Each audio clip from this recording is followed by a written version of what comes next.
AAA College of Engineering and Technology, Sivakasi. Counseling code 4680.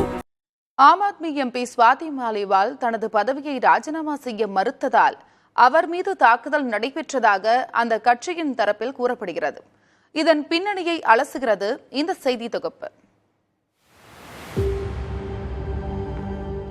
பரபரப்பான தேர்தல் நேரத்தில் ஆளுங்கட்சியும் எதிர்க்கட்சிகளும் சரமாரியாக புகார் கணைகளை தொடுத்து வருகின்றன. ஆனால் எதிர்பாராத விதமாக ஆம் ஆத்மி கட்சி எம்பி கூறிய புகாரால் அந்த கட்சி தலைமைக்கே தற்போது நெருக்கடி ஏற்பட்டுள்ளது.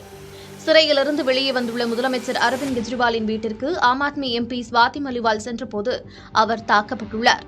கெஜ்ரிவாலுக்கு நெருக்கமானவரும் நேரடி உதவியாளருமான பிபவ் இந்த செயலில் ஈடுபட்டது சர்ச்சையை ஏற்படுத்தியுள்ளது. ஸ்வாதி மாலிவாலை பிபவ் ஏன் அடிக்க வேண்டும் என்ற கேள்விக்கு பதிலாக ஆம் ஆத்மி தரப்பில் சில தகவல்கள் பேசப்படுகின்றன. காங்கிரஸ் கட்சியைச் சேர்ந்த மூத்த வழக்கறிஞர் அபிஷேக் மனு சிங்வி சிறையிலிருந்து கெஜ்ரிவால் வெளிவர வாதாடினார். அதில் வெற்றியும் பெற்று தந்தார்.